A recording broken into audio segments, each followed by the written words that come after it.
exactly is the threat to peace in South China Sea? And here, very stupid. You of course, if I have to be short and brusque and blunt, I have to oversimplify things, and we can do the qualifications later. But there's basically a Western narrative, and what I would say for shorthand form, an Asian narrative. And the Western narrative is very clear, very stark, very direct. Why is there a threat of war in South China Sea? It's because China has emerged as a great power, and with China's emergence as a great power, it is now threatening its Southeast Asian neighbors. It's reinforcing the islands in the South China Sea. It has a 9-dash line claiming all of South China Sea. And of course, you saw that when Philippines took China to the tribunal, China rejected it.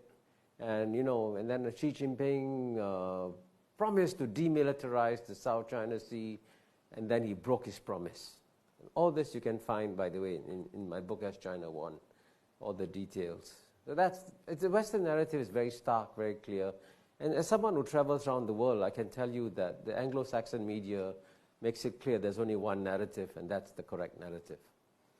But then what I call the Asian narrative, again, at the risk of oversimplification, that the problem in South China Sea is really not between China and the Southeast Asian countries, is that this region is basically becoming a pawn in a much bigger geopolitical struggle that has emerged between the United States and China.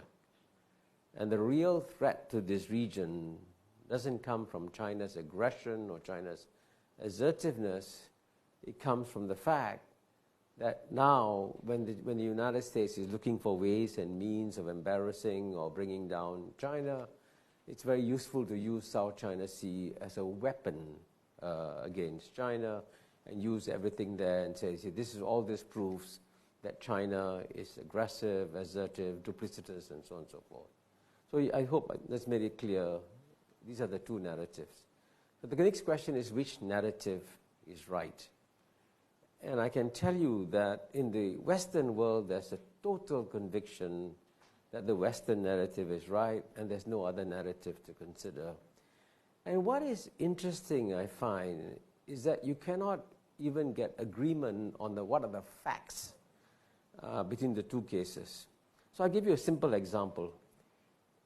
I've spoken to so many people in Europe and the United States. They are absolutely convinced that Xi Jinping was completely duplicitous in promising to demilitarize the South China Sea, and then reneged on his promise and went ahead and militarized the South China Sea.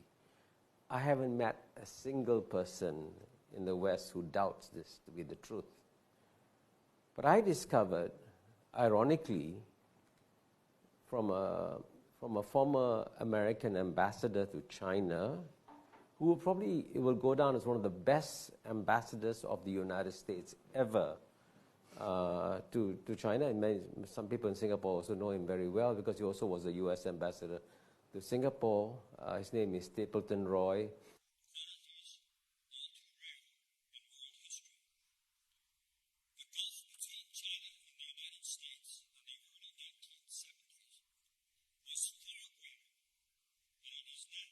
He actually, as a child, grew up in China, speaks Chinese fluently, understands China very deeply.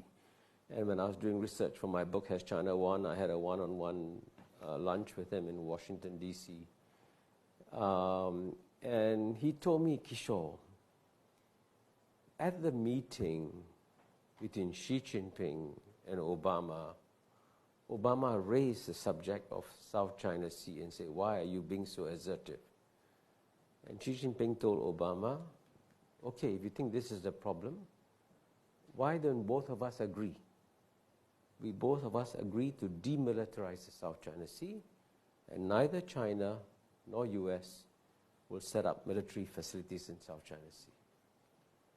And Stapleton Roy said to me, Kishore, we should have seized that offer and said, good, because what we would have accomplished is we would have got China to demilitarize an area right next to China.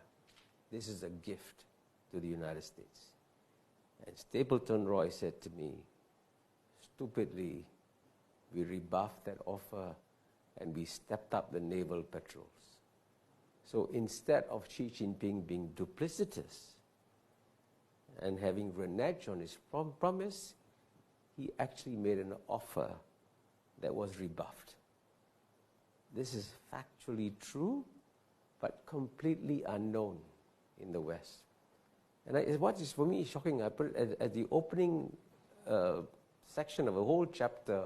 I describe all this in great details, but the Anglo-Saxon media will never tell the alternative story. And one of the things that has become clear to me as I study this US-China contest as deeply as I can, is that the Anglo-Saxon media will tell outright lies, which for many in Singapore is very hard to believe because we have become prisoners of the Anglo-Saxon media.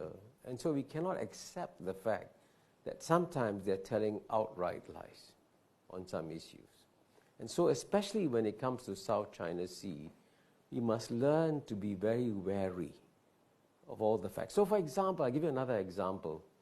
They will talk about how much China has claimed land in its features in the South China Sea. But the question is, who started this process? Was it China or was it the other Southeast Asian claimants? And unfortunately, the Southeast Asian claimants started it. So China said, okay, if you do it, I'll do it. Only difference is that, if Malaysia can claim 20 acres, Chinese will claim 2,000 acres. So that's a game, right?